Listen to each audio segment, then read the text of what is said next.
J'aimerais ça commencer par un mot de prière. On va se tourner dans la parole. Seigneur Jésus, c'est toi qu'on veut louer, glorifier, comme on vient de le chanter. Dirige nos cœurs vers toi. On veut que tu sois plus grand dans nos yeux, devant nous, après ce message dans ta parole. Et jour après jour, on veut se coller à toi. On l'a entendu, hein? Jésus, tu es notre tout. On n'a pas d'espoir en dehors de toi. Mais en toi, en Jésus, on a la justice de Dieu imputée. On a une place en la présence du Père. Un jour pour l'éternité, on a une vie transformée qui nous attend, qui commence déjà ici-bas et qui un jour va être parfaite dans ta gloire. Et quel privilège qu'on a. Merci pour le temps qu'on peut avoir dans ta parole. Touche nos cœurs. Au nom de Jésus, amen. L'an passant, s'il y en a un qui se lève, je ne donne pas le droit de parole. Tantôt, l'histoire, là, même s'il épluche un orange. Mais j'avais à préparer 3 messages pour le camp des ados qui s'en vient. Là, on part ce soir. Puis M. Aurel puis Luc, ils partaient. Là, ils se demandaient qui va prêcher. Puis là, ils essayaient de trouver des gens. Je disais, je vais le faire. Je vais prêcher un message que je vais prêcher aux ados. C'est sûr qu'il va falloir que je le simplifie pour vous autres. Là. Mais c'est un message que j'ai préparé pour les adolescents, mais la parole de Dieu est bonne pour tout le monde, pas seulement pour eux. Fait que c'est ça qu'on va avoir ce matin. Mon titre, c'est « Comment faire pour gagner ». C'est intéressant, ça. Comment faire pour gagner. On va tourner ensemble dans 1 Jean 5, versets 3 à 5. On va lire 1 Jean 5, versets 3 à 5.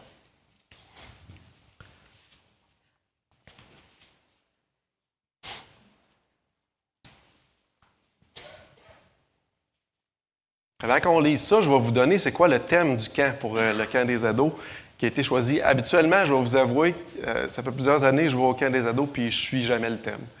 C'est un beau verset, mais ça ne donne jamais la manière que Dieu dirige. Mais là, cette année, j'ai trouvé ça, c'est bien le fun. Puis vous allez peut-être dire, il me semble que tu ne suis pas le thème, mais que j'avais fini de parler, mais je vais essayer de faire une boucle puis vous ramener. Le thème, c'est dans le psaume 119, 66. Puis ça, c'est David qui prie, puis il dit « Enseigne-moi le bon sens et l'intelligence, car je crois à tes commandements. » Enseigne-moi le bon sens puis l'intelligence. Je dis « Hey, c'est bon ça comme thème. » Fait que ça va avoir un peu rapport à ça tout le long avec eux autres. C'est quoi qui fait du sens? Le bon sens. Là, on est dans 1 Jean 5, versets 3 à 5. « Car l'amour de Dieu consiste à garder ses commandements, et ses commandements ne sont pas pénibles. Car tout ce qui est né de Dieu triomphe du monde, et la victoire qui triomphe du monde, c'est notre foi. Qui est celui qui a triomphé du monde, sinon celui qui croit que Jésus est le Fils de Dieu? » Hein? Le titre, c'est « Comment faire pour gagner ». Quand on commence notre vie chrétienne, on commence immédiatement un combat. Hein? Le jour qu'on met notre confiance en Jésus, le jour qu'on a été racheté, on a été sorti du monde, on commence un combat. Un combat contre notre propre chair qui va vouloir toujours nous tirer vers le bas, nous ramener. Contre le monde, contre Satan, ses anges. Ce combat-là, il est très visible. Puis peu importe l'âge qu'on accepte le Seigneur, tout le monde le vit, ce combat-là. On va gagner des batailles, puis on va en perdre. Ultimement, on a la guerre de gagner. Christ a gagné, puis on a la victoire. Mais en Jésus, on peut triompher. Moi, mon combat quand j'étais ado, parce que là, je vais parler à des ados, puis que je traîne encore des séquelles de ça aujourd'hui, je vous dirais, c'était de vouloir être accepté du monde. Moi, je ne voulais pas être différent des autres. Puis qu'est-ce que ça voulait dire? Bien, ça voulait dire, quand j'étais plus adolescent, j'écoutais la même musique que le monde. J'avais à peu près le même langage. Pas tout à fait, mais pas loin. Je sortais, je disais les mêmes niaiseries que les autres. Je sortais aux mêmes places qu'eux autres. Je voulais être comme eux autres, mais en même temps, je savais qu'il fallait que je sois différent. Fait que là, j'avais cette lutte-là. Fait qu'en même temps que je voulais être accepté, je me rendais compte que souvent, ça déplaisait au Seigneur. Puis là, j'étais honteux. Puis là, je me repentais. Pour un temps, je marchais plus droit dans ce que je connaissais de la Bible. Mais après un certain temps, bien là, ça baissait. Puis là, je retombais là, dans l'idée de vouloir plaire à tout le monde, puis d'être comme les autres. Ça, c'était un peu ma vie, ma marche qui était en montagne russe à cette époque-là. Là, je vais vous gonfler une balloune.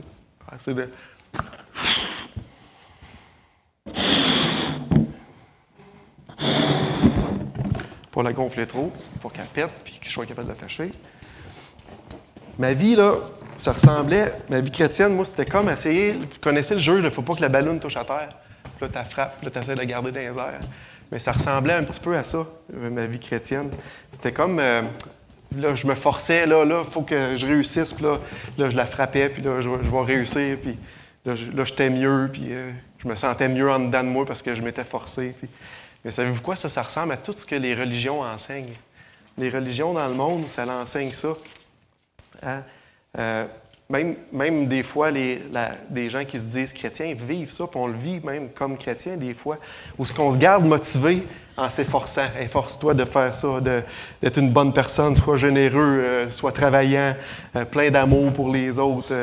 Faut pas que tu sois égoïste, puis après ça, il faut que tu pardonnes, faut que tu t'éloignes. Là, je parlais des ados, la drogue, l'alcool, tiens-toi loin de ça, sexualité en dehors du mariage. Puis là, on donne un paquet de commandements, puis là, c'est dur, puis là, on voit ça comme « Ah, faut tout le temps que je me frappe, puis je me force, puis j'essaie de survivre à ça, puis de marcher là, dans toutes ces règles, puis ces commandements-là. » Puis la Bible même pourrait sembler nous donner ce fardeau-là de travailler, puis de tout mettre en œuvre là, pour qu'on réussisse à avoir une vie chrétienne qui a l'air d'avoir de l'allure.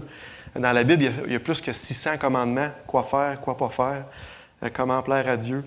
Là, je vous pose la question, est-ce qu'il y a quelqu'un, il y a une personne qui, par ses propres forces, il a réussi à garder sa balloune dans les airs toute sa vie? En connaissez-vous une qui a une vie chrétienne parfaite? Oui. Il y a une personne qui a réussi. Jésus, la seule personne humaine qui est venue sur la terre qui a réussi à garder les 600 quelques commandements puis le garder dans les airs sans qu'elle s'attire tout le temps puis être obligée de faire toutes sortes de simagrées pour essayer d'y arriver. Hein? C'est Jésus, c'est la seule personne. C'est un gros indice sur comment on peut gagner, hein? Qu'est-ce qu'on va voir. Fait que la vie chrétienne, c'est un peu comme cette ballonne-là puis qu'on veut garder, mais malheureusement, notre volonté nous retire vers le bas. Notre mauvaise volonté, on pourrait dire, notre chair, elle, c'est la gravité. Là, on peut faire des efforts, on peut essayer de faire de quoi, mais la gravité va nous tirer par le bas. Moi, ma gravité, quand j'étais ado, entre autres, puis encore des fois, il faut que je me repente de ça, c'était vouloir plaire au monde. Fait que ça a amené beaucoup de compromis, moi, dans ma vie, puis ça tirait ma ballonne vers le bas, ça. Puis ça, c'était bon, ça allait amener du compromis dans mes relations, fréquentations, mes actions, mes paroles, mes pensées. Ça tirait ma ballonne vers le bas. Pour quelqu'un d'autre, qu'est-ce qui va tirer sa ballonne vers le bas? C'est le pardon. Dans la Bible, ça dit qu'on devrait pardonner comme on a été pardonné. Puis là, mais moi, j'ai été blessé, j'ai été humilié, j'ai enduré des affaires, tu sais pas comment j'ai été maltraité. Je ne peux pas pardonner de même, là. Ça ne se fait pas. Puis ça tire notre ballon vers le bas. Puis là, faudrait que je pardonne, mais il me semble que je ne suis pas capable. Ça développe de l'amertume dans mon cœur. Ça peut aller jusque-là, hein, de garder ça en dedans. Tu n'es pas capable de pardonner. Tu développes cette amertume-là qui te paralyse. Pour une autre personne, ça va être des mauvaises convoitises sexuelles, hein, dans nos têtes, nos pensées. Jésus dit que regarder une femme puis la convoiter, c'est comme commettre l'adultère. Mais moi, dans ma tête, j'ai toujours ces pensées-là, puis là, ça me tire vers le bas. Là, je me force pour un temps, puis là, je réussis. Là, je réussis à taper ma ballonne, la garder, mais après ça me rebaisse, puis je suis paralysé par ça. La gravité tire fort, ma chair tire fort. Une autre personne, ça va te contrôler sa langue. La Bible parle de la langue comme un feu ou comme un poison, un venin mortel. Mais moi, j'ai de la misère à ne pas parler en mal des autres, à les abaisser, les critiquer, ou je suis tout le temps en chicane. Je suis tout le temps après argumenter. Des fois, même, ça peut être le blasphème. Ah, ça sort tout seul. Ça tire ma ballonne vers le bas. J'ai de la misère à contrôler ma langue. Là, je me force, puis je me force. Mais ça n'aboutit pas. Hein? Le réflexe naturel qu'on pourrait avoir, on pourrait dire un réflexe humain, c'est soit abandonner, puis dire « Ah, ça, c'est trop pour moi, fait que je ne vais pas pardonner cette personne-là » ou je vais me laisser aller dans mes pulsions sexuelles ou je vais continuer à dire des niaiseries puis j'y arrive pas.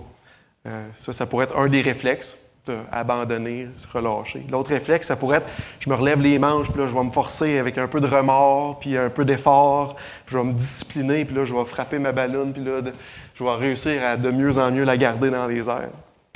Si on est dans notre texte, 1 Jean 5, verset 3. Jean, lui, quand il parle des commandements ou des choses que Dieu nous demande, il dit « Car l'amour de Dieu consiste à garder ses commandements, et ses commandements ne sont pas pénibles. » Misère! Avec ce que je viens de parler, il me semble qu'il y a quelque chose, un petit bout de phrase qui est dur. Hein? Ces commandements ne sont pas pénibles. Avec notre expérience de vie, des fois, on se rend compte qu'il y a certains commandements qui, comme je dis, c'est comme la gravité, ça nous tire. Puis c'est pas nécessairement facile. Puis ça peut devenir un fardeau. Certaines traductions, au lieu de « ces commandements ne sont pas pénibles », c'est « ne sont pas un fardeau, ne sont pas accablants ». Jean, quand il écrit ça, on dirait qu'il a compris un petit quelque chose qu'on a besoin tous de comprendre pour pouvoir être capable de dire « oui, mais ces commandements, ils ne sont pas pénibles ». Puis la solution, elle se trouve dans le reste. On va continuer à lire, versets 4-5. « Car tout ce qui est né de Dieu triomphe du monde. Et la victoire qui triomphe du monde, c'est notre foi. Qui est celui qui a triomphé du monde, sinon celui qui croit que Jésus est le Fils de Dieu? » Il y a 3 fois le triomphe, il y a 1 fois le mot « victoire ». Dans ça, il y a moyen que notre ballon tienne dans les airs et que ça ne soit pas pénible puis un fardeau lourd. Les batailles ne vont pas disparaître. Mais il y a un moyen qu'on puisse se décharger de ça sur quelqu'un qui a gagné à notre place. Puis c'est là que c'est important. Qu'est-ce qui est né de Dieu qui gagne? C'est notre foi. La foi, c'est quoi? C'est de croire, mettre notre confiance en Jésus. La clé de la foi, c'est Jésus puis son œuvre, le message de l'Évangile. C'est très simple. Hein? Jésus, 100% homme, 100% Dieu, qui s'incarne sur la terre, qui vit une vie parfaite, qui, lui, il a gardé le ballon dans les airs. Les commandements de son Père, ça dit qu'il a accompli la loi. Il n'était pas venu pour l'abolir, il était venu pour l'accomplir. Il l'a gardé 100%, c'est notre modèle parfait. Jésus, qui, lui, pourtant, quand on regarde sa vie, on aurait dit, hey, lui, c'est une vie de misère, très pauvre, il n'avait rien, son linge sur le dos, pas d'endroit pour reposer sa tête. Dans ses relations, il y avait des disciples, des proches, mais plusieurs personnes le haïssaient. Hein, ils l'ont assez haï pour vouloir lui enlever la vie. Mais Jésus, il dit, personne ne va l'enlever, ma vie, moi, je vais la donner. En passant, on ne réalise pas, mais lui, il a donné sa vie sur la croix. Il l'a donné, il est mort comme un criminel, parmi les criminels. Lui, Jésus a subi la colère du Père, la colère de Dieu. Il a été malédiction à notre place. C'était son but. Il est ressuscité des morts, il a vaincu le péché et la mort. C'est pour ça qu'on est capable de voir un verset, puis Jean est capable de dire « Ce qui est né de Dieu triomphe du monde. » Puis notre victoire qui triomphe du monde, c'est la foi. Celui qui a triomphé du monde. Qui a triomphé du monde, sinon celui qui croit en Jésus? Parce que Jésus, il a triomphé. Il a triomphé du monde, il a triomphé du péché, il a triomphé de la mort. C'est lui la solution. C'est là qu'il faut se tourner. Il n'y a pas d'autre solution que ça dans nos vies. Les commandements ont été accomplis parfaitement par lui. Puis quand Dieu nous donne des commandements aujourd'hui, il nous demande quelque chose que lui a déjà accompli par son Fils. Il les a respectés parfaitement. Puis là, il nous rend capables de le faire par sa grâce. Il ne nous demande pas de nous autres de se forcer. Ça, c'est la religion. Ça, c'est notre vie passée. Essayer de se justifier nous-mêmes par nos œuvres. Il nous demande de nous coller à Christ, de suivre son exemple, puis de s'appuyer sur lui. Alors, on va regarder ça dans Éphésiens 4, 32. On va prendre l'exemple d'essayer de tenir notre ballon du pardon ensemble, dans les airs par nous autres mêmes, quand il y a des choses très difficiles à pardonner. Éphésiens 4, 2. 4, 32, excusez. Éphésiens 4, 32.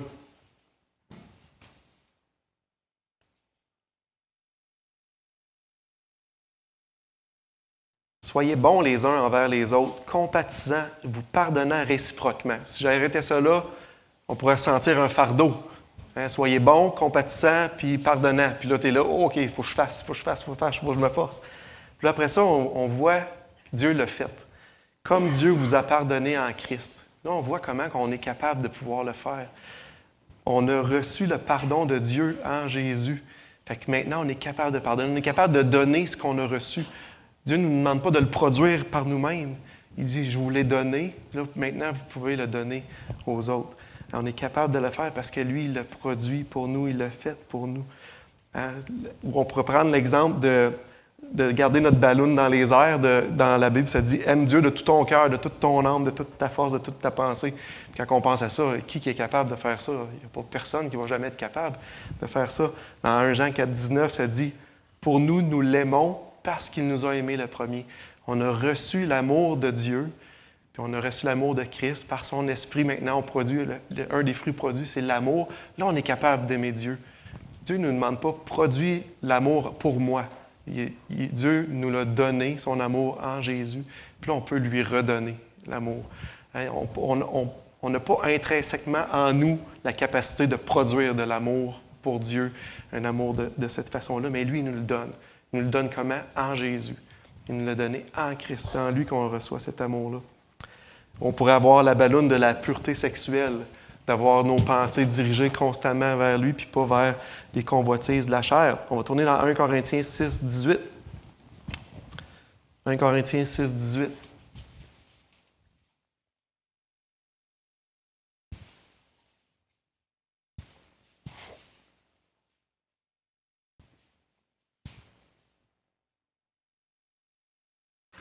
Fuyez la débauche. Quelque autre péché qu'un homme commette, ce péché est hors du corps. Et celui qui se livre à la débauche pêche contre son corps. Là, encore une fois, on pourrait arrêter là. Puis là, fuis la débauche. Là, je vais me forcer, je vais tout mettre mes efforts, je vais essayer de produire de la pureté dans mes pensées puis dans ma vie par moi-même. Mais le verset 19-20 qui suivent explique un peu comment est-ce qu'on peut y parvenir. Ne savez-vous pas que votre corps est le temple du Saint-Esprit qui est en vous, que vous avez reçu de Dieu, que vous ne vous appartenez point à vous-même, car vous avez été rachetés à un grand prix. Glorifiez donc Dieu dans votre corps et votre esprit qui appartiennent à Dieu. Je ne suis pas capable de le produire par moi-même, mais j'ai été racheté. Mon corps et mon esprit ont été rachetés par Dieu en Jésus. Puis maintenant, lui, il m'a donné son Esprit Saint. Là, il peut produire la pureté dans ma vie. Là, si je suis capable, en me connaissant sur le Dieu, en suivant ses commandements, ses voies, marcher par son esprit, puis produire ce que moi-même, je ne suis pas capable, puis que je pourrais m'efforcer toute ma vie, puis je vais peut-être avoir des victoires, avoir des rechutes, puis je vais trouver ça tellement dur. Mais Christ, il l'a accompli pour nous. On était rachetés, on est rendu le temple de l'Esprit, notre corps appartient à Dieu, notre esprit appartient à Dieu. Puis là, je suis rendu capable de le faire, je suis rendu capable d'avoir cette victoire-là. Pas par moi-même. Encore une fois, c'est de la religion, ça. Réussir à se justifier par nos forces, par nous autres mêmes, c'est ce qui nous tue. Hein? C'est ce qui nous amenait à se perdre. C'est pour ça que Jean pouvait dire que ces commandements ne sont pas pénibles, que ce n'était pas un fardeau accablant.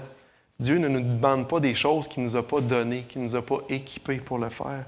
Il nous a donné ça par son Esprit, par Christ. Il nous l'a rendu possible dans nos vies de pouvoir marcher dans le pardon, dans la pureté, dans l'amour. Puis, si on néglige ça, on néglige la voie triomphante que Dieu nous a donnée pour réussir. Souvenons-nous, à un moment dans nos vies, on était morts par nos péchés. On était morts, on ne pouvait pas rien faire par nous-mêmes. Puis là, on a reconnu Jésus, on a reconnu le Fils de Dieu, mort pour mes péchés, ressuscité, puis on a mis notre confiance en lui à 100% pour le salut de nos cœurs, de nos vies. Il nous a rachetés. Puis, en nous rachetant par la puissance de l'Esprit, il nous a ressuscités des morts, de morts qu'on était. Il nous a donné une vie, la vie en Christ. Il nous a pardonné nos péchés. Il nous a donné son Esprit Saint. Il nous a complètement changés. On est devenus des nouvelles créations. On est nés de nouveau. Hein? Est-ce qu'il y a quelqu'un qui a connu ça, qui voudrait retourner maintenant à essayer de faire des choses par lui-même, comme si lui était capable de faire quelque chose? Non, hein, quand on a connu la grâce, puis on a goûté à Dieu, puis on a réalisé notre état, on réalise aussi que pour marcher, on n'est pas plus capable par nous-mêmes. Ça nous prend l'Esprit de Dieu pour pouvoir marcher puis le suivre. Ça nous prend ce que Dieu nous donne et nous équipe pour le faire. On a absolument besoin d'être rempli. Là, je n'ai pas ici, mais j'aurais aimé ça avoir une ballonne avec de l'hélium. Parce que là, tantôt, j'ai soufflé mon air dans le ballon. Puis quand c'est moi qui est dans le ballon, il faut que je le frappe. Puis je n'aurai pas le choix de le frapper toute ma vie pour qu'il reste, parce que c'est ma justice, c'est mon air, c'est mes choses. Mais si on est rempli de l'Esprit de Dieu, puis ça, c'est un des commandements que Dieu nous donne, soyez remplis de l'Esprit, mais ça, c'est l'Esprit qui est en dedans, puis ça aurait pu être de l'hélium. Puis là, la ballonne flotte. Hein? C'est complètement différent quand c'est l'Esprit de Dieu qui habite en nous, puis qu'on lui laisse la place, puis qu'on se colle à lui. C'est lui qui nous remplit, puis c'est lui qui produit en nous ces choses-là. C'est complètement différent. Je pense que vous voyez l'image, là. Vous avez déjà vu une ballonne gonflée à l'hélium. On est bien-aimé en Jésus, rempli de son esprit. Maintenant, notre vie entière, c'est de dire merci à Jésus. Puis si on est capable de faire quelque chose, c'est parce que c'est lui qui le produit en nous. On tourne dans nos Bibles dans Hébreux 13. Quand il a terminé, l'auteur de l'Épître aux Hébreux termine son épître, puis il dit une belle vérité dans ça, à ne pas perdre de vue.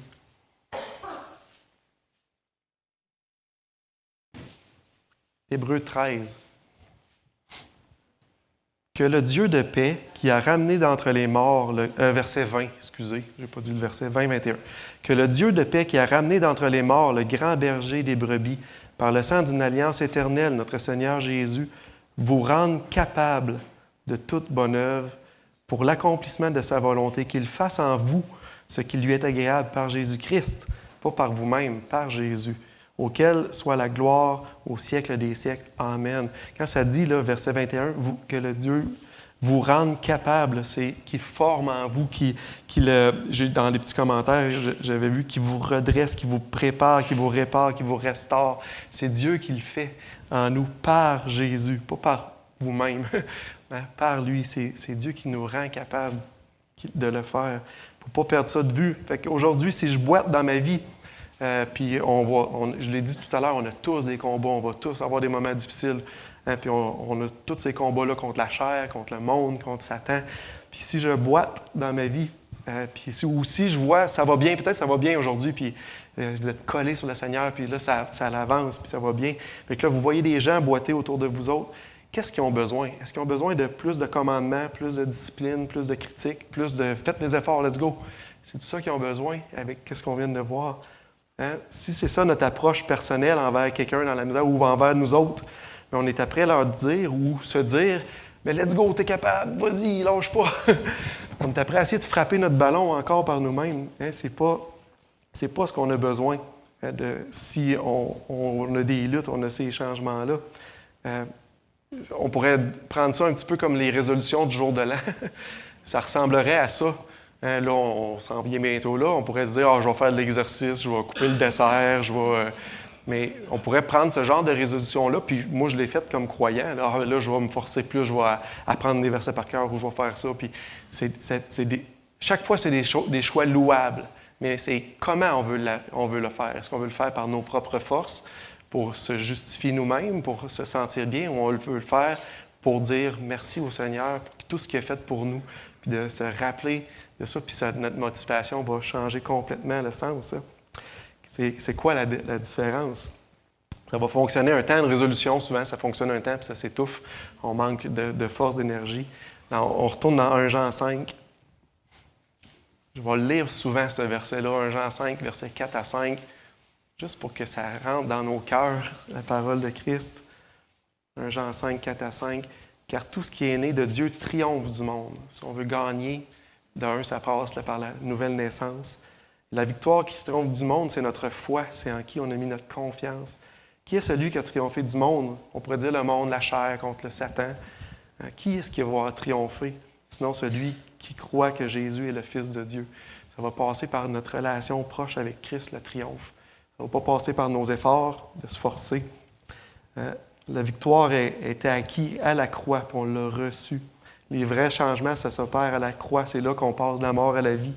C'est là qu'on réalise qu'on ne peut pas le produire par nous-mêmes. Ça nous prend l'Esprit de Dieu pour le produire. Maintenant, je vais vous poser une question. Je ne veux pas de main dans les airs. Gardez ça pour vous autres, parce que vous pourriez vous faire juger. Mais la question, c'est... Est-ce que vous vous considérez une personne disciplinée puis motivée? Là, je vais le dire pour moi. Moi, je me considère comme ça. Peut-être qu'il y en a qui vont dire « t'es pas si discipliné que ça », mais je me considère comme ça, discipliné puis motivé. Mais souvent, c'est quand même vu comme une qualité dans notre monde, mais je vous dirais, ça peut être un piège dans ce qu'on était prêt à parler aujourd'hui. Parce que je peux être une personne disciplinée puis motivée, puis que mes efforts dans la vie chrétienne, c'est pas très difficile pour moi d'avoir une discipline de lecture, de prier, puis tout ça. Mais vu que c'est ma nature, c'est comme naturel, fait que ça peut être fait par la chair facilement, par moi-même. Fait que vous voyez un petit peu comment ça peut être un danger de ça? Fait que au lieu, puis là, je le sais que c'est par moi-même, quand je commence à regarder autour, puis là, je me parle, puis que je commence à critiquer les autres, qui eux autres ont plus de misère. Mais là, tu sais, il lit même pas, lui, tous les jours, c'est normal. Ou lui, il prie pas tous les jours, c'est normal. Là, quand tu réalises ça, c'est que, tu es après t'auto-justifier sans t'en rendre compte. Tu es après te voir en haut de l'autre parce que toi, tu fais des efforts de discipline. Mais on dirait que quand on fait ça, c'est qu'on oublie qu'on a besoin de Jésus puis de sa grâce comme les autres. C'est juste, moi, je l'ai marqué là pour moi.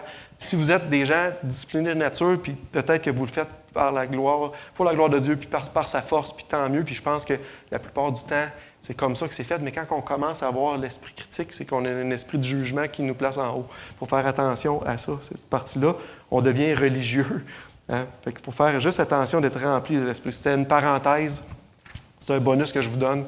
Ça ne sera pas donné pour les ados, mais juste faire attention à ça, parce que des fois, peut-être que nous autres, ça va bien, là, maintenir notre vie chrétienne, mais on a autant besoin de Jésus que ceux qui ont plus de difficultés avec la discipline, parce que ce n'est pas inné en eux autres. J'aimerais ça faire une autre illustration. Puis là, j'ai amené une lune. Elle a l'air jaune-vert, là. Mais ça, c'est les glow in the dark. Vous avez déjà vu ça? Vous l'éclairez avec une lumière forte. Après ça, vous mettez ça dans le noir, puis là, ça brille. Oui. C'est un petit peu c'est le genre d'étoile où cette lune-là, elle doit emmagasiner de la lumière pour pouvoir la refléter. Hein? C'est un petit peu l'histoire. Là, si je parlais à ma lune, puis je disais, je prenais la tactique là, je vais appeler ça la tactique de l'exhortation. Brille, force-toi un peu. Ouais, produis de la lumière. Brille. Est-ce que ça va briller? Même si je dis, là, lâche pas, vas-y, brille. Non, hein, ça ne va pas briller. Ou je pourrais aller dans une autre tactique plus douce. Souvent, le monde aime mieux ça, plus doux.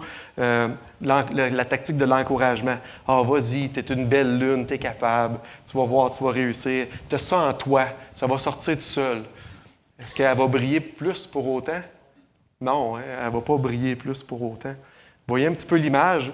Aujourd'hui, je peux arriver avec le poing sur la table et dire « Fuyez la débauche, pardonnez les autres, aimez Dieu de tout votre cœur. » Là, je vois avec des commandements et de l'exhortation. Ou bien, je pourrais aller dans l'autre côté. Moi, j'ai plus cette tendance-là parce que je trouve que c'est moins confrontant, mais c'est pas nécessairement mieux. Puis dire ah, là, je sais pas, vous êtes capable. Là, avec le temps, là, tu vas réussir à pardonner pendant que Dieu dit de pardonner là. Ou tu as un bon cœur dans le fond, tu vas être capable d'aimer. Là. Tu vas juste chercher dans ton cœur. Hein. Puis là, je pourrais y aller à cette tactique-là. Mais les deux tactiques, c'est de demander aux gens de produire par eux-mêmes quelque chose qu'ils ne peuvent pas produire. La lune ne va pas briller par elle-même si je ne l'éclaire pas avec une lumière. Exhorter quelqu'un sans l'amener à Jésus ou l'encourager sans l'amener à Jésus, il ne va pas jamais réussir à rien faire. Qu'est-ce que ça y prend? Ça y prend la lumière. Lui, il va refléter qu'est-ce qu'il va avoir reçu. C'est ça que ça prend. Pour pouvoir marcher dans les voies de Dieu, dans ses commandements, ça nous prend la lumière de Dieu, la lumière qui a triomphé du monde. Jésus, on va relire 1 Jean 5, versets 4 et 5, « Car tout ce qui est né de Dieu triomphe du monde. La victoire qui triomphe du monde, c'est notre foi. Qui est celui qui a triomphé du monde, sinon celui qui croit que Jésus est le Fils, que Jésus est le Fils de Dieu. » Jésus, c'est la source de lumière. Nous, on est comme les étoiles glow in the dark. On ne peut pas produire la lumière par nous-mêmes. Il faut qu'on se colle sur lui. Il faut qu'on se colle sur Jésus. Hein? Si je trouve les commandements pénibles, si je trouve mon fardeau accablant de suivre, c'est probablement pas parce qu'il faut que je me force plus, c'est parce qu'il faut que je me colle plus sur Christ. C'est là que je vais voir que lui l'a fait pour moi, il a tout accompli, il le produit en moi par son esprit. Puis je vais me coller sur lui, puis là, il va réussir, je vais pouvoir marcher dans ses voies. Jean 8, 12, je vais vous le lire. Jésus leur parlait de nouveau, il dit « Je suis la lumière du monde. Celui qui me suit ne marchera pas dans les ténèbres, mais il aura la lumière de vie. » On suit Jésus. C'est lui la lumière, c'est lui notre source.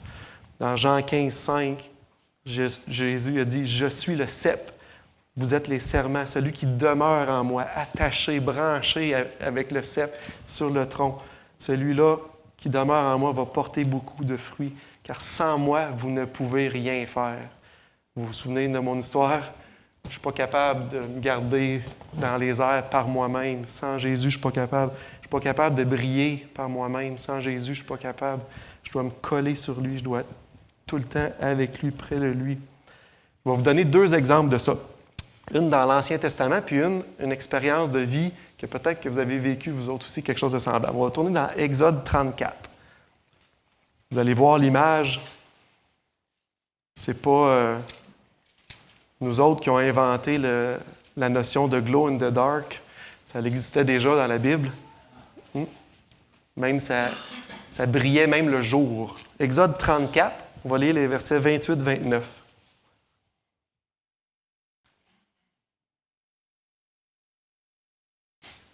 Versets 28-29.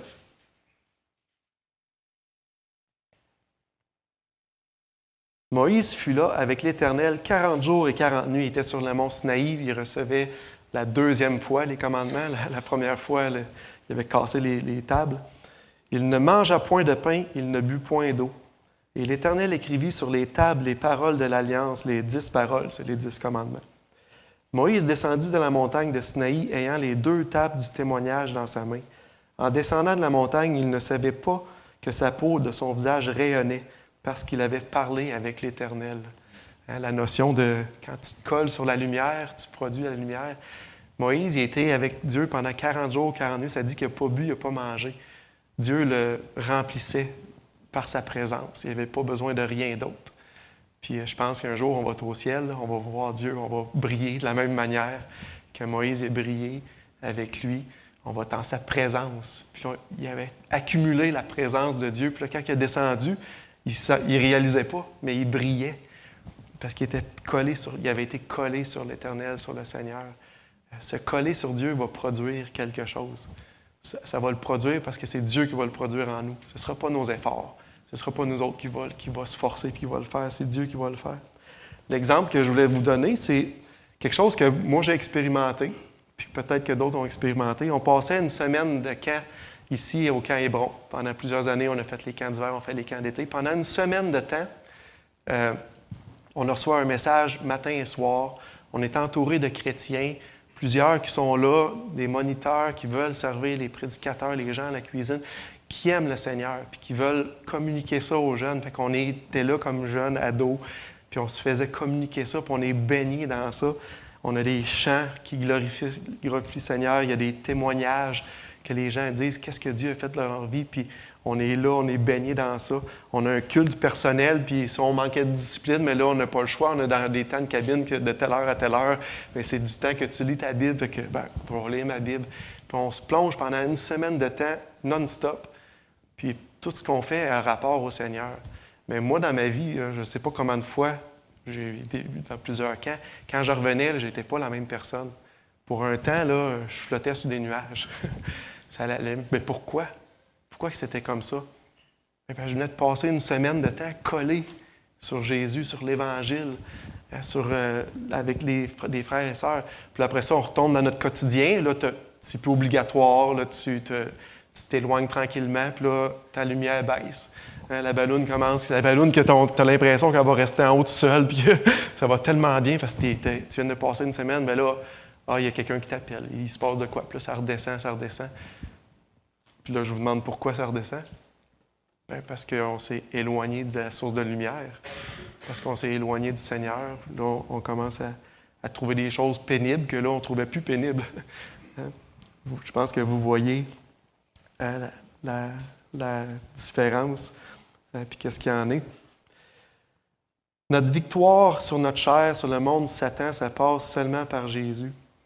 Que ce soit pour notre salut, que ce soit pour notre marche pour Dieu dans ses commandements. On peut faire des efforts pour garder notre ballon en l'air ou pour essayer de briller par nous-mêmes. On peut essayer de faire des efforts, mais si ça vient de nous, ça ne va pas fonctionner. La réponse, c'est pas ça. La réponse, c'est de mettre notre foi en Jésus. Je vais le relire, 1 Jean 5, 4, 5. « Car tout ce qui est né de Dieu triomphe du monde, et la victoire qui triomphe du monde, c'est notre foi. Que celui qui a triomphé du monde, qui est celui qui a triomphé du monde, sinon celui qui croit que Jésus est le Fils de Dieu. » Dieu nous demande de croire, de mettre notre foi en lui puis de se coller à lui. Si on met notre foi en lui, c'est parce qu'on veut le suivre, puis on veut marcher avec lui, on veut se coller à lui. Ça, c'est notre part. La foi dans la Bible, est-ce que c'est quelque chose de passif? Est-ce que vous voyez de la foi passive dans la Bible? La réponse est facile. Là. Vous avez le droit. Tu quelqu'un qui s'essaye? Non, la foi n'est pas passive. La foi que Dieu nous demande, c'est une foi active, c'est une foi obéissante, c'est une foi qui amène des actions, des œuvres. C'est une foi qui amène qu'on fasse quelque chose. Pas des œuvres de justice pour se justifier, des œuvres d'obéissance, de reconnaissance, des œuvres réfléchies que hey, c'est ça qui est le mieux pour moi, de me coller à Dieu, d'être rempli de son esprit, d'être plein d'hélium de l'Esprit de Dieu. C'est ça qui va m'aider, qui va m'accompagner. C'est vraiment que je ne veux pas vous laisser la fausse idée que là, on n'a rien à faire parce que c'est Dieu qui le produit. Non, non, non.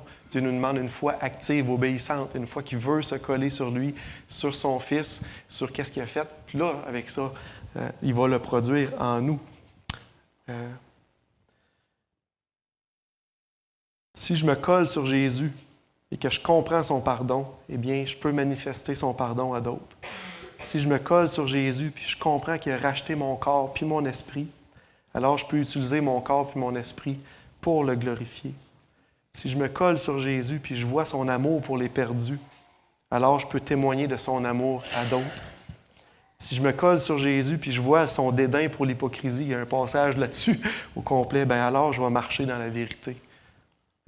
Si je me colle sur Jésus puis je vois son œuvre, puis qu'est-ce qu'il a fait, je vais vouloir me coller sur qu'est-ce qu'il a fait, puis lui, il va le reproduire en moi. Vous voyez, je ne vais pas jamais vous dire pardonnez, servez, aimez, gardez-vous pur. J'aimerais plutôt vous dire collez-vous sur Jésus, puis lui, il va le produire tout ça en vous. Je ne veux pas produire des gens religieux, puis Jésus n'a jamais voulu produire des gens religieux.